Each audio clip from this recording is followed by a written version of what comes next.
সর্বশেষ রোববার সকালে নেপাল থেকে আটক সিয়াম হোসেনের দেয়া তথ্যের ভিত্তিতে দক্ষিণ ২৪ পরগনার ভাঙড়ের বিজয়গঞ্জ বাজারে বাগজোলা খালের দক্ষিণ পশ্চিম অংশ থেকে কিছু হাড়গোড় উদ্ধার করে কলকাতার সিআইডি। এমপি আনারুল আজিম আনার হত্যাকাণ্ডের আজ দীর্ঘ ১ মাস পেরিয়েছে।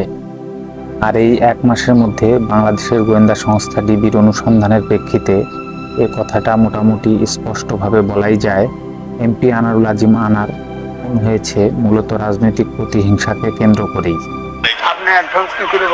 এটা বলার পিছনে কিছু উল্লেখযোগ্য কারণ রয়েছে।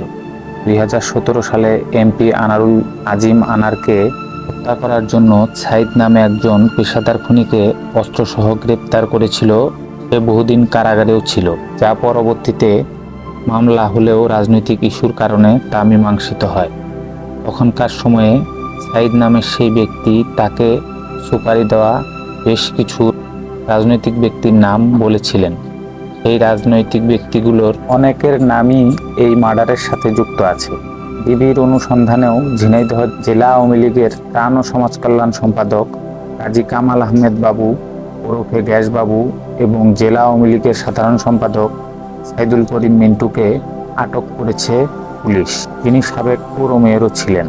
তর্কের খাতিরে যদি ধরেও নেওয়া হয় যে মূলত আখতারুজ্জামান শাহীন, আমানুল্লাহ আমান ও স্থানীয় আওয়ামী লীগের নেতারা এই হত্যাকাণ্ডের সাথে যুক্ত আছে, তবে ভালোভাবে লক্ষ্য করলেই দেখা যাচ্ছে এখানে শাহীন ৩ দিক থেকে লাভবান হচ্ছে এই মার্ডারটি সংগঠিত করতে পারলে।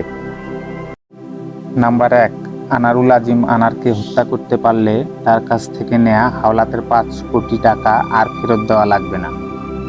নাম্বার ২, স্থানীয় আওয়ামী লীগ নেতাদের কাছ থেকে মোটা অঙ্কের টাকা আত্মসাৎ করা যাবে। নাম্বার ৩, সবচেয়ে বড় কারণ, নিজের ও নিজের পরিবারের রাজনৈতিক ভবিষ্যৎ নিশ্চিত করা যাবে। এছাড়া চরমপন্থী নেতা আমানুল্লাহ আমান ওরফে শিমুল ভুঁইয়ার লাভ হচ্ছে তিনি তার নেতা ও ভগ্নিপতি হত্যার প্রতিশোধ ও একই সাথে হত্যাকাণ্ডটিতে পাবেন ২ কোটি টাকা আখতারুজ্জামান ও স্থানীয় আওয়ামী লীগ নেতাদের কাছ থেকে। আর এমপি আনার হত্যায় স্থানীয় আওয়ামী লীগের পথভ্রষ্ট নেতাদের লাভ হচ্ছে এই আসনটি ফাঁকা হলে তাদের মধ্য থেকে যেই এমপি হোক না কেন, তারা সকলে মিলে নিজেদের মন মতো এই অঞ্চলটি শাসন করতে পারবেন এবং প্রচুর পরিমাণে অর্থ সম্পদ অর্জন করতে পারবেন। এছাড়া আখতারুজ্জামান শাহীনের কথিত বান্ধবী শিলাস্ত্রী রহমান মডেল হওয়ার নেশায় রঙিন দুনিয়ায় গা ভাসিয়ে অন্ধকার জগতে কবে মিশে গেছেন সে হয়তো তা নিজেও জানেন না। আর বাকি রইল তানভীর ভুঁইয়া, সিয়াম হোসেন, মুস্তাফিজুর ও কসাই জিহাদ। এরা টাকার লোভে পড়ে এই হত্যাকাণ্ডটি সংগঠিত করে। পৃথিবীতে পারফেক্ট মার্ডার বলতে কোনো কিছু হয় না, এই হত্যাকাণ্ডটি দ্বারা তা আবার প্রমাণিত হলো।